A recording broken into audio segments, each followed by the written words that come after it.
राष्ट्र देश के प्रवक्ता ने किया। राहुल गांधी विपक्ष के नेता है और तेलंगाना के जाति सर और जनगणना को सही मानते हैं। मैं राहुल गांधी से पूछना चाहता हूं कि दिखाइए जातिगत जनगणना की रिपोर्ट। हमारा तो ये रिपोर्ट है, इसको हमने साबित किया है। ये मेरी रिपोर्ट है, दिखाए राहुल गांधी कि तेलंगाना के जातिगत सर्वे का कवर पेज कौन सा है। वो रिपोर्ट कहां है, कहां रखे हुए इसके ठंडे बस्ते में, ये राहुल गांधी जी को स्पष्ट करना चाहिए। बिहार के जाति सर्वे पर सवाल उठा के आप तेजस्वी यादव पर घेरे में ला सकते हैं, लेकिन मैं चुनौती के साथ कह रहा हूं कि अगली बार जब आइएगा तो जातिगत सर्वे का जैसे रिपोर्ट हमने साबित किया उस रिपोर्ट को दिखाइए, कवर पेज उसका दिखाइए, ट्वीट करिए उस कवर पेज को। कहां है वो कवर पेज? तेलंगाना के जातिगत सर्वे की सच्चाई यह है कि हम तो 215 की रिपोर्ट जारी कर दी, उनकी रिपोर्ट कहां? आकाश में पाताल में 9 ग्रह में कौन ग्रह पर है राहुल गांधी जी? यह देश की जनता को बताइए। तेलंगाना की चर्चा करते हैं, उसका कोई कवर पेज देखा है? रिपोर्ट का कोई सारांश या जातिगत आंकड़ा सार्वजनिक हुआ है? अगर हुआ है तो राहुल गांधी को बताना चाहिए। अगर आंकड़े सार्वजनिक नहीं तो पारदर्शिता कैसे? यह महत्वपूर्ण सवाल है, क्योंकि वो तेलंगाना मॉडल की चर्चा करते हैं जिसकी रिपोर्ट का संग्रह ही जारी नहीं हुआ, उसको आज तक कोई देखा ही नहीं, तो वो रिपोर्ट का औचित्य क्या है? ये राहुल गांधी जी को बताना चाहिए। राहुल गांधी जी को यह बताना चाहिए कि हम लोगों ने जातियों की सूची जारी की 214, हर जाति का कोड दिया, एक अतिरिक्त कोड अन्य के रूप में दिया गया। हे महाज्ञानी विदेश में ज्ञान प्राप्त करने वाले राहुल गांधी जी, यह बताइए कि तेलंगाना में कोई ऐसी सूची जारी हुई, कोई कोड जारी किया गया, कोई कोडिंग सिस्टम था? अगर था तो आपको विदेश से ज्ञान लिए, विदेश में आपका ननिहाल है, हिंदुस्तान के पार्लियामेंट के सदस्य हैं, तो आप दिखाइए कि कोडिंग सिस्टम वहां लागू हुआ था कि नहीं, और कितने जातियों की सूची आपने किस कोड के तहत उसको सन्निहित किया था, यह बताइए। अगर ये कोई सूची नहीं है, कोई कोडिंग सिस्टम नहीं है, तो उस रिपोर्ट की प्रामाणिकता क्या है? उसका कोई औचित्य है क्या? अभी बताया माननीय राजीविया ने कि अल्पसंख्यक समुदाय का, अल्पसंख्यक में केवल वही नहीं आते हैं, इस्लाम धर्म मानने वाले लोगों का हम लोगों ने वर्गीकरण किया उनका सामान्य, पिछड़ा, अत्यंत पिछड़ा के रूप में। तेलंगाना में ऐसा कोई वर्गीकरण नहीं हुआ। तो संसद कमीशन की वो रिपोर्ट क्या कहती है? राहुल गांधी जी आपको बताना पड़ेगा कि मुसलमानों के हालात दलितों से बदतर हैं, लेकिन आपने मुस्लिम समुदाय का वर्गीकरण करना भी मंजूर नहीं किया। ये कैसी जाति की जनगणना? और हम ये जानना चाहते हैं ईबीसी की संख्या क्या है तेलंगाना में, जरा बताइए। और तेलंगाना में जो मैं बिहार मॉडल से की तुलना कर रहा हूं, जरा देखिए कितना भारी ज्ञानी पुरुष है, ज्ञान दे रहे हैं हम लोग मॉडल के। बिहार में हम लोगों ने बिहार और बिहार से बाहर रहने वाले लोगों के बारे में भी जातिगत आंकड़े जुटाए।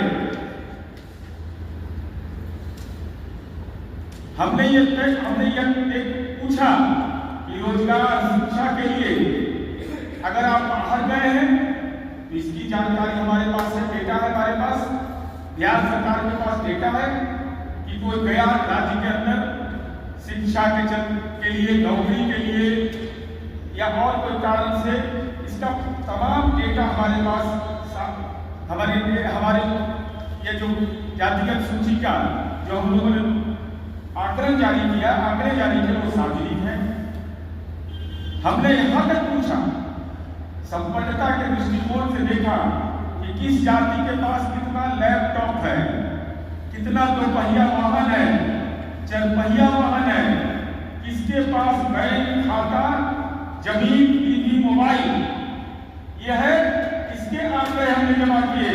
तेलंगाना की रिपोर्ट में ये सारे प्रश्न उत्तरित हैं। ये प्रश्न नहीं पूछा गया, इसका मतलब क्या हुआ? ये कैसी करना है जो रोल मॉडल लेके घूम रहे हैं कि तेलंगाना मॉडल है, और तेलंगाना मॉडल जो बिहार का जाति सर्वे का हमारा जो प्रारूप था उसमें हम इन चीजों की चर्चा की। तेलंगाना कहता है कि दलित को 3 वर्गों में बांटे।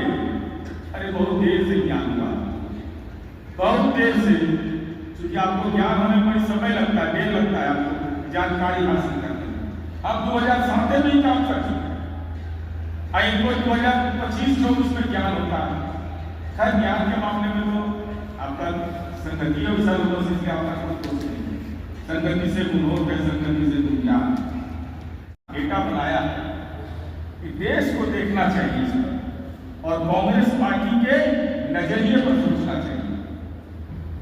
2014 से 2025 तक, 2014 में एक सर्वे हुआ था, समग्र कुटुंब सर्वे, ये वाईआरएस पार्टी ने बताया, और 2025 में जातिगत सर्वे हुआ। तो 2014 में घर की संख्या 103 लाख, और 2025 में मात्र 12 लाख। जय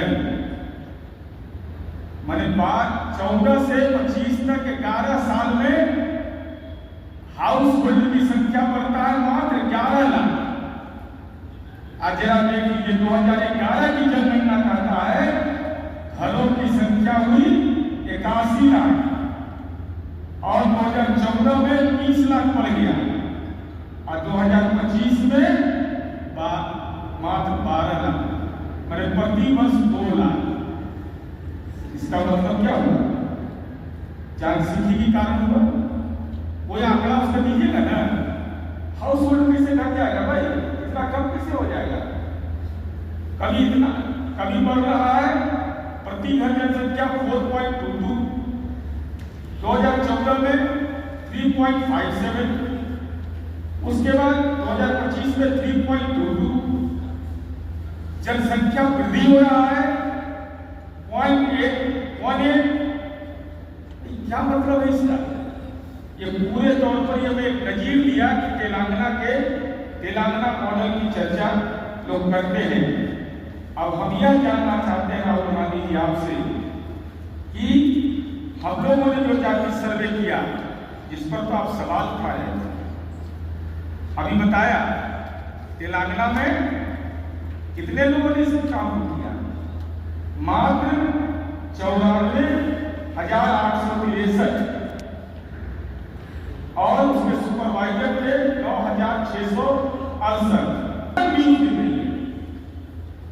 सदन नहीं गए, जातिगत जनगणना पर चूंकि बहस होनी थी, दिमाग राजनीतिक रूप से प्रदूषित था, सदन के अंदर नहीं गए, पार्लियामेंट नहीं गए यार, कि बोलने के लिए कहा जाएगा तो हमारे मन के अंदर तो दूसरा सवाल है। और अभी दरभंगा की घटना की चर्चा किया, मैं चर्चा उस पर ज्यादा नहीं करना चाहता। ये कागजात और दस्तावेज गलत नहीं बोलना। कार्यक्रम क्या है ये सुन लीजिए। कार्यक्रम है राजकीय अम्बेडकर कल्याण छात्रावास मोगलपुरा दरभंगा में संविधान और सामाजिक न्याय लीडरशिप प्रोग्राम। माननीय राहुल गांधी जी, माननीय नीतीश कुमार जी के नेतृत्व में एनडीए की सरकार ने दलितों को लीडरशिप क्या दिया है, जरा बताइएगा। कांग्रेस को भी राज करने का मौका मिला है, अभी राज कर रहा है। जिला परिषद का अध्यक्ष होता है दलित समुदाय का व्यक्ति, उसका सेक्रेटरी होता है आईएएस। किसको लीडरशिप कहते हैं? दलित अध्यक्ष है दलित समुदाय का व्यक्ति और उसका सेक्रेटरी है भारतीय प्रशासनिक सेवा का पदाधिकारी। कांग्रेस शासित प्रदेश में क्या यह व्यवस्था कायम है? कितने दलितों को आपने पंचायती राज में हिस्सेदारी दिया?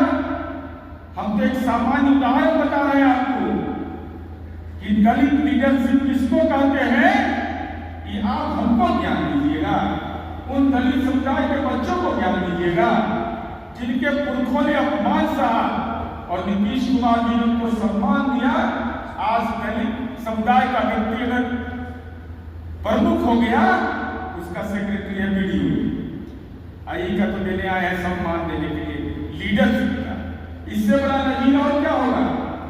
15 अगस्त और 26 जनवरी को झंडा फहराया जाता है, लीडरशिप समझा रहे हैं, लीडरशिप बिहार में समझाने के लिए आए हैं। दलित समुदाय के बच्चों को, बुजुर्ग व्यक्ति को सैल्यूट करते हैं। दलित के घर में भोजन करने का तो आप राजनीतिक प्रपंच कर सकते हैं, लेकिन राष्ट्रीय झंडा दलित के हाथ में हो और वहां का चीफ मिनिस्टर और डीजीपी और चीफ सेक्रेटरी सैल्यूट करते हैं, सम्मान करते हैं, ये दलित का सशक्तिकरण है ना। दलित का लीडरशिप किसको कहते हैं? लीडरशिप को रिकॉग्नाइज करना किसको कहते हैं? आप ज्ञान देने गए थे, ये बताइए ना कि कांग्रेस शासित प्रदेश में कहां दे रहे हैं। और जब देश का प्रथम नागरिक का चयन हो रहा था, बिहार के महामहिम थे रामनाथ कोविंद, बिहार के राज्यपाल थे, हमारे लिए महत्वपूर्ण यह नहीं था, गठबंधन नहीं था। हमने कहा कि दलित समुदाय का व्यक्ति और बिहार के महामहिम को यह मौका मिला है तो हम उनका सम्मान करेंगे। आप रामनाथ कोविंद जी के साथ खड़े थे। क्या दलित देश का प्रथम नागरिक बने? यह आपको मंजूर था? अगर मंजूर रहता तो नीतीश कुमार जैसा कलेजा रहना चाहिए राजनीति में। कहा कि नहीं, गठबंधन की बात अलग है। अगर दलित व्यक्ति को यह मौका मिल रहा है, बिहार के रहने वाले, बिहार में काम करने वाले महामहिम को यह मौका मिल रहा है, तो हम राजनीतिक गठबंधन से इतर हम देश के प्रथम नागरिक के रूप में दलित बैठे, इसके लिए हम लोगों ने समर्थन किया। ये दलित लीडरशिप होता है, दलित लीडरशिप के प्रति यह सम्मान होता है। और हम नहीं जानते राहुल गांधी जी आप क्या करते हैं, लेकिन मैं चुनौती के साथ इतना जरूरत मैं कहूंगा कि राजकीय कल्याण छात्रावास जो हमने बिहार में बनाया है और जो दलित छात्र जिसको जो सरकार के द्वारा जो उनको सुविधाएं दी गई है, जरा कृपा करके बता दीजिए कि दलित छात्राओं को आप कौन कौन सी आपके सरकार में कौन कौन सी सुविधा दे रहे हैं? मॉडल को अपनाने के अवसर दिए और निसंदेह बिहार में जब सफलतापूर्वक ये पूरा हुआ, तो अब जब भी देश में जनगणना होगी तो जनगणना के साथ अब कांग्रेस किसी न किसी बहाने जो सदियों की गैर बराबरी उसके बड़े पैरोकार उस गैर बराबरी के खिलाफ मसाल बहाल करने की बार बार एक नाकाम कोशिश कांग्रेस करती है।